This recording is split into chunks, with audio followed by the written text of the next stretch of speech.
മഹാഭാരതത്തിലെ പരീക്ഷിത് മഹാരാജാവിനെ കുറിച്ച് നിങ്ങൾ കേട്ടിട്ടില്ലേ? വില്ലാളി വീരനായ പരീക്ഷിത് മഹാരാജാവിന്റെ അന്ത്യം സംഭവിക്കാൻ ഇടവന്ന കാരണങ്ങളെ കുറിച്ച് നിങ്ങൾക്കറിയണ്ടേ? ഒരു നിമിഷത്തെ, അതായത് അമിതമായിട്ടുള്ള കോപം കൊണ്ട് അന്ധനായിട്ട് ഒരു നിമിഷം കൊണ്ട് ചെയ്ത പ്രവൃത്തിയാണ് രാജാവിന്റെ ഉയിരെടുത്തത്. കർമ്മഫലമൊക്കെ പറയില്ലേ, അത് തന്നെ. അതിനെക്കുറിച്ച് നമ്മൾ മുമ്പ് തന്നെ വീഡിയോകൾ ചെയ്തിട്ടുണ്ട്. ലിങ്കുകൾ ഡിസ്ക്രിപ്ഷനിൽ കൊടുക്കാം, ഒന്ന് കണ്ടു നോക്കട്ടോ.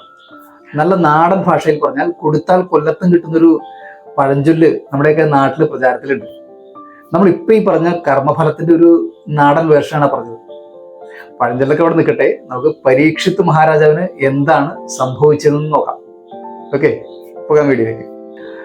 നായാട്ടായിരുന്നൊരു രാജാക്കന്മാരുടെ ഏറ്റവും പ്രധാനപ്പെട്ട വിനോദം എന്ന് പറയുന്നത്. പരീക്ഷിത് മഹാരാജാവും ആ കാര്യത്തിൽ മോശക്കാരനായിരുന്നില്ല. അദ്ദേഹം ഒരിക്കൽ നായാട്ടിനായിട്ട് വനത്തിൽ സഞ്ചരിക്കവേ അദ്ദേഹത്തിന് മുന്നിൽ ഒരു മാൻ വന്നു വിട്ടു. അതിനെ എയ്യാനായിട്ട് അമ്പ് തൊടുത്തുവെങ്കിലും മാൻ രക്ഷപ്പെട്ട് ഓടിക്കളഞ്ഞു അതിന്റെ ജീവനും കൊണ്ട്. പരീക്ഷിത്ത് നായാട്ടുള്ളത് കേമനായിരുന്നു, എങ്കിലും അദ്ദേഹം ഒരുപാട് ശ്രമിച്ചെങ്കിലും ആ മാനിനെ അമ്പ് ചെയ്ത് വീഴ്ത്താനായിട്ട് അദ്ദേഹത്തിന് കഴിഞ്ഞില്ല. അങ്ങനെ അവസാനം ഓടിത്തളർന്ന ഈ മാനിന്റെ പുറകെ അതിനെ എയ്ത് വീഴ്ത്താനായിട്ട് ഓടിത്തളർന്ന രാജാവ് അവസാനം എത്തിച്ചേർന്നത് ശമീകൻ എന്നൊരു മഹർഷിയുടെ ആശ്രമ പരിസരത്തേക്കാണ്. അവിടെ അദ്ദേഹം, ഈ ശമീകൻ എന്ന മഹർഷി മൗനവ്രതത്തിൽ തപസ്സിലാണ്ടിരിക്കുന്ന സമയത്താണ് രാജാവിന്റെ വരവ്. പരീക്ഷിത്ത് മുനിയോട് ചോദിച്ചു, താൻ ലക്ഷ്യം വെച്ചുകൊണ്ട് വന്ന ഒരു മാൻ ഇതിലൂടെ ഓടിപ്പോകുന്നത് കണ്ടോ എന്ന് മുനിയുടെ അടുത്ത് അദ്ദേഹം ചോദിച്ചു. പക്ഷെ മൗനവ്രതത്തിലായിരുന്നത് കൊണ്ടും അദ്ദേഹം തപസ്സിലായിരുന്നതുകൊണ്ടും, ഈ രണ്ട് കാരണങ്ങൾ കൊണ്ടും ഈ ചോദ്യത്തിന് മുനി മറുപടി ഒന്നും പറഞ്ഞില്ല. രാജാവാണല്ലോ, അദ്ദേഹത്തിന് പെട്ടെന്ന് കോപം വന്നു. എന്താ വെച്ചിട്ടുണ്ടെങ്കിൽ ഇത്രയും ദൂരം ഓടി അലഞ്ഞതിന്റെ ഒരു ക്ഷീണവും വിശപ്പും ദാഹവും ഒക്കെ ഒരു വശത്ത്, ചോദിച്ച ചോദ്യത്തിന് മുനിശ്രേഷ്ഠനോട്ട് മറുപടിയും പറയുന്നില്ല. അങ്ങനെ ദേഷ്യം വന്ന രാജാവ് സമീപത്ത് കിടന്ന ഒരു ചത്ത പാമ്പിനെ എടുത്ത് വില്ലുകൊണ്ട് കുത്തിയെടുത്തിട്ട് മുനിയുടെ കഴുത്തിൽ മാല പോലെ ചാർത്തി കൊടുത്തു. ഇത്തരം ഒരു പ്രവൃത്തി ചെയ്തിട്ടും മുനിയുടെ ഭാവത്തിന് യാതൊരു മാറ്റവും ഉണ്ടായില്ല. ആരായാലും ഒന്ന് പ്രതികരിക്കുന്നൊരു പ്രവൃത്തിയാണല്ലോ രാജാവ് ചെയ്തിട്ടില്ല. ചത്ത പാമ്പിനെ എടുത്ത് മുനിയുടെ കഴുത്തിലിട്ടു. പക്ഷെ ഈ പ്രവൃത്തി ചെയ്തിട്ടും അചഞ്ചലനായിരിക്കുന്ന മുനിയുടെ ആ ഭാവം കണ്ടിട്ട് രാജാവിന്റെ കോപം തെളിഞ്ഞു തണുത്തു. അദ്ദേഹം താൻ ചെയ്ത പ്രവൃത്തിയിൽ പശ്ചാത്തപിച്ചുകൊണ്ട് തിരികെ തന്റെ കൊട്ടാരത്തിലേക്ക് മടങ്ങി. ഈ രംഗം ഇവിടെ അവസാനിച്ചു കേട്ടോ. അടുത്ത രംഗത്തിലാണ് ട്വിസ്റ്റ് സംഭവിക്കുന്നത്. ശമീക മഹർഷിക്ക് ശൃംഗി എന്ന പേരുടെ ഒരു മകൻ ഉണ്ടായിരുന്നു കേട്ടോ. ആൾ അച്ഛനെ പോലെ അത്ര ശാന്തപ്രകൃതമൊന്നും അല്ലായിരുന്നു. അത്യുജ്ജമായിട്ടുള്ള തേജസ്സും ഉഗ്രമായിട്ടുള്ള തപോബലവും ക്ഷിപ്രകോപിയും ഒക്കെ ആയിരുന്ന ആള്. നമ്മുടെ ദുർവാസാവ് മഹർഷിയില്ലേ, അദ്ദേഹത്തിന്റെ ഒരു ചെറിയ പതിപ്പ് എന്ന് വേണമെങ്കിൽ പറയാം. ഈ ശൃംഗി ആശ്രമത്തിലേക്ക് വരവേ വഴിക്ക് വെച്ചിട്ട് അദ്ദേഹത്തിന്റെ ഒരു കൂട്ടുകാരനെ കണ്ടു. ഈ കുത്തിത്തിരിപ്പ് എന്ന് പറഞ്ഞ സംഗതി ഉണ്ടല്ലോ, അത് ഇന്നുള്ളതല്ല, പൗരാണിക കാലം മുതൽക്കേ ഉണ്ട്. ഈ വരുന്ന വഴിക്ക് കൂട്ടുകാരനെ കണ്ടു എന്ന് പറഞ്ഞല്ലോ. ശൃംഗിയെ കണ്ടതും കൂട്ടുകാരൻ ഒരു പരിഹാസ ചിരിയോടെയാണ് പറഞ്ഞത്, നിന്റെ അച്ഛനിപ്പോ ശവം ചുമക്കലാണോ ജോലി? ഞങ്ങൾക്കിത് കണ്ടപ്പോൾ സങ്കടം തോന്നി. നിനക്ക് ഇനി നിന്റെ പഴയ ഗർവൊന്നും അധികം വേണ്ടാട്ടോ, കാരണം നിന്റെ അച്ഛന്റെ അന്തസ്സൊക്കെ പോയി. നീ ഇനി കാണിക്കുന്ന ഗർവും മുമ്പിന്റെ ഒന്നും ആവശ്യമില്ല. ഇത് കണ്ടപ്പോ, ഈ ഒരു കാഴ്ച കണ്ടു കഴിഞ്ഞപ്പോ നിന്റെ അച്ഛന് യോജിച്ചതാണോ ഈ ഒരു ജോലി എന്നൊക്കെ അതുപോലുള്ള അത് കണക്കുള്ള പരിഹാസമൊക്കെ കേട്ട് കഴിഞ്ഞപ്പോ ശൃംഗിക്ക് കഠിനമായിട്ടുള്ള കോപം വന്നു. മുനികുമാരൻ എന്താണ് കാര്യമെന്ന് വ്യക്തമാക്കാനായിട്ട് കൂട്ടുകാരനോട് ആവശ്യപ്പെട്ടു. അങ്ങനെ കൂട്ടുകാരനത് വിശദമായിട്ട് പറഞ്ഞു. നായാട്ടിനായിട്ട് ഓടിയലഞ്ഞ പരീക്ഷിത് മഹാരാജാവ് താൻ അമ്പെയ്ത് കിട്ടാതെ വരുന്ന ഒരു മാനിനെ തേടിയിട്ട് വന്നതും ആശ്രമ പരിസരത്ത് വന്നതും മൗനവ്രതത്തിൽ തപസ്സിലായിരുന്ന അച്ഛനോട് മാനിനെ കണ്ടു എന്ന് ചോദിച്ചിട്ട് മറുപടി കിട്ടാഞ്ഞ് ദേഷ്യം വന്ന് അടുത്ത് കിടന്നൊരു ചത്ത പാമ്പിനെ വില്ലുകൊണ്ട് കുത്തി മാലയാക്കി അച്ഛന്റെ കഴുത്തിന് അണിയിച്ചു കൊടുത്തതും ഒക്കെയുള്ള കാര്യങ്ങൾ കൂട്ടുകാരൻ വിശദമായിട്ട് അത് പരിഹാസ രൂപേണയാണ് ഈ ശൃംഗിയുടെ അടുത്ത് പറഞ്ഞു കേൾപ്പിച്ചു. ഇത് കേട്ട് കോപം കൊണ്ട് ജ്വലിച്ച മുനികുമാരൻ രാജാവിനെ കഠിനമായിട്ട് ശപിച്ചു. വരുന്ന 7 ദിവസത്തിനുള്ളിൽ തക്ഷകന്റെ കടിയേറ്റ് പരീക്ഷിത് മഹാരാജാവ് മരണപ്പെടുമെന്നായിരുന്നു ആ ശാപം. അങ്ങനെ മുനികുമാരൻ നടന്ന് ആശ്രമത്തിലെത്തി. ചത്ത പാമ്പിനെ കഴുത്തിലണിഞ്ഞുകൊണ്ടിരിക്കുന്ന അച്ഛനെ കണ്ടിട്ട് കുമാരന് കോപവും ദുഃഖവും വർദ്ധിച്ച നിലയിൽ തന്നെ ഉണ്ടായി. കുമാരൻ അച്ഛനോട് പറഞ്ഞു, താൻ ഈ വിവരങ്ങളൊക്കെ നേരത്തെ അറിഞ്ഞിട്ട് പരീക്ഷണത്തിനെ ഈ വിധത്തിൽ ശപിച്ച വിവരം കുമാരൻ അച്ഛനോട് പങ്കുവച്ചു. ഇത് കേട്ട ശമീക മുനി മകനെ അനുനയിപ്പിച്ചുകൊണ്ട് പറഞ്ഞു, കുമാര, നീ ചെയ്തത് അക്രമമായി പോയല്ലോ. ഒരു നിമിഷത്തെ ദേഷ്യത്തിന് രാജാവ് ചെയ്ത പ്രവൃത്തിയുടെ ഫലമായിട്ടാണ് അത് ചെയ്തത്. പക്ഷെ ധർമ്മത്തിൽ ജീവിക്കുന്ന നമ്മൾ ഇങ്ങനെ പ്രവർത്തിക്കാൻ പാടുണ്ടോ? ഒരിക്കലും പാടുള്ളതല്ല.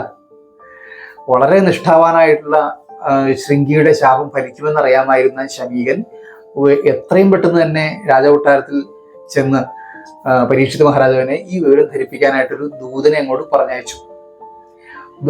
തൻ്റെ അടുക്കൽ വന്ന ദൂതനിൽ നിന്ന് ഈ കാര്യങ്ങൾ അറിഞ്ഞ പരീക്ഷിത്ത് ഒന്നുകൂടി ആകുലപ്പെടുകയുണ്ടായിരുന്നു. കാരണം മറ്റൊന്നുമല്ല, അദ്ദേഹം തക്ഷകന്റെ കടിയേറ്റ് മരണപ്പെടുമെന്നും അതായിരുന്നില്ല അദ്ദേഹത്തിന്റെ ആശങ്ക. ഇങ്ങനെ ഒരു അനീതി പ്രവർത്തിച്ചിട്ട് കൂടി ഒരു മകൻ തന്നെ ശപിച്ച വിവരം പറയാനായിട്ട് ദൂതനയച്ച ശമീക മഹർഷിയുടെ ആ വലിയ മനസ്സുണ്ടല്ലോ, ആ മനസ്സ് രാജാവിനെ ഒന്നുകൂടി ചഞ്ചലപ്പെടുത്തുകയുണ്ടായിരുന്നു. അദ്ദേഹം പറഞ്ഞു, ഭഗവാനെ, എന്നിൽ പ്രസാദിക്കണേ എന്ന് മാത്രം പറഞ്ഞുകൊണ്ട് ദൂതനെ അദ്ദേഹം തിരികെ അയച്ചു.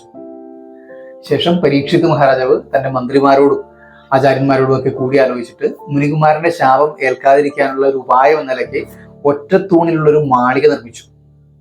എന്നിട്ട് വളരെ മിടുക്കന്മാരായിട്ടുള്ള അംഗരക്ഷന്മാരോടും കഴിവുറ്റ വൈദ്യന്മാരുടെ സാന്നിധ്യമൊക്കെ ഉറപ്പുവരുത്തിക്കൊണ്ട് അദ്ദേഹം അവിടെ കഴിഞ്ഞുകൂടി. ദിവസങ്ങൾ കടന്നുപോയി. ഇന്നത്തെ നിലയ്ക്ക് പറഞ്ഞാൽ Z+ കാറ്റഗറി സുരക്ഷയുള്ള പരീക്ഷിത് മഹാരാജാവിന്റെ അടുത്തെത്താൻ തക്ഷകൻ എത്ര കിണഞ്ഞു പരിശ്രമിക്കാനും സാധിക്കുമായിരുന്നില്ല. അത് ബോധ്യമായ തക്ഷകൻ ഇങ്ങനെ ചിന്തിച്ചു, ഇന്നത്തെ മട്ടിലുള്ള സുരക്ഷയുള്ള ആ ഒരു ഒറ്റക്കൽ മാളികയിൽ എത്തിച്ചേരാനായിട്ട് ഒരിക്കലും സാധിക്കില്ല. അപ്പൊ അതിന് മായ കൊണ്ട് മാത്രമേ രാജാവിനെ വഞ്ചിക്കാനാവൂ എന്ന് തക്ഷകൻ മനസ്സിൽ കണ്ടു. അദ്ദേഹം തന്റെ കൂടെയുള്ള നാഗങ്ങളെയൊക്കെ വിളിച്ചു വരുത്തിയിട്ട് മുനിവേഷം ധരിച്ച് മുനിവേഷത്തില് രാജാവിന്റെ അടുത്ത് പോകാനൊരു തീരുമാനം എടുത്തിട്ട് എത്രയും പെട്ടെന്ന് മുനിവേഷത്തിൽ വരും, അദ്ദേഹത്തിന് കൊടുക്കാനുള്ള പഴങ്ങളും ഫലമൂലാദികളൊക്കെ കൊണ്ട് എത്രയും പെട്ടെന്ന് രാജാവിനെ ചെന്ന് സന്ദർശിക്കാനായിട്ട് വേഷം മാറി വരാനായിട്ട് നാഗങ്ങളോട് ആവശ്യപ്പെടുകയാണ്. മുനികുമാരന്റെ ശാപം സത്യമാക്കാനുള്ള ഉത്തരവാദിത്തം തക്ഷകന്റെ ചുമലിലായി എന്ന് സാരം. അങ്ങനെ തക്ഷകന്റെ ആജ്ഞപ്രകാരം മുനിമാരുടെ രൂപത്തിലെത്തിയ നാഗങ്ങള് പരീക്ഷിത് മഹാരാജാവിനെ സന്ദർശിച്ച് പഴങ്ങളൊക്കെ കാഴ്ചയായിട്ട് നൽകി മടങ്ങി. അങ്ങനെ ദിവസങ്ങൾ കഴിഞ്ഞുപോയി. 7-ാം ദിവസം സൂര്യാസ്തമയത്തിന്റെ സമയം. ഇത്രയും സമയമായിട്ടും തക്ഷകന്റെ സാന്നിധ്യമൊന്നും സംഭവിച്ചില്ല, രാജാവിന് കടിയേറ്റതുമില്ല. അപ്പൊ അത് ആ ഒരു ചിന്ത രാജാവിന്റെ മനസ്സിൽ ചെറിയൊരു ഗർവുണ്ടാക്കിയെന്നാണ് നമ്മൾ മനസ്സിലാക്കുന്നത്.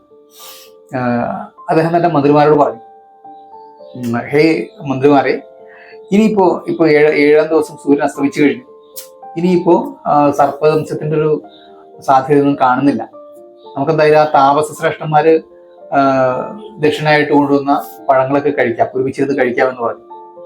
അങ്ങനെ അവർ ഒരുമിച്ചിരുന്ന് പഴങ്ങളൊക്കെ കഴിക്കാൻ ആരംഭിച്ചു. ഇനിയാണ് ക്ലൈമാക്സ്. രാജാവ് തിന്നുകൊണ്ടിരുന്ന പഴത്തിൽ നിന്നും ചെറിയൊരു പുഴുവിനെ അദ്ദേഹത്തിന് കിട്ടി. അതിനെ കയ്യിലെടുത്തുകൊണ്ട് രാജാവ് പറഞ്ഞു, ഇന്ന് 7-ാമത് ദിവസം, സൂര്യൻ അസ്തമിക്കുന്നു, ഇനിയൊരു വിഷഭീതിയില്ല. അപ്പോ ഈ കൃമിക്ക് നാം തക്ഷകൻ എന്ന പേര് നൽകുന്നു. ഇവൻ നമുക്ക് അടിക്കട്ടെ, അപ്പോൾ മുനിയുടെ വാക്ക് സത്യമായി തീരും. 7 ദിവസത്തിനകം തക്ഷകന്റെ കടി ഏൽക്കുമെന്നുള്ളൊരു ആ ഒരു ശാപം സത്യമായി വരികയും ചെയ്യും. ഇങ്ങനെ പറഞ്ഞുകൊണ്ട് രാജാവ് ഒരു പരിഹാസത്തോടെ ആ പുഴുവിനെ എടുത്ത് തന്റെ കഴുത്തിനോട് ചേർത്ത് വെച്ചുകൊണ്ട് പൊട്ടിച്ചിരിച്ചു. വരാനുള്ളത് വഴിയിൽ തങ്ങില്ല എന്നാണല്ലോ പറയാറ്. ചെറുതായിരുന്ന പുഴു നിമിഷ നേരം കൊണ്ട് വലിയ നാഗമായി മാറി.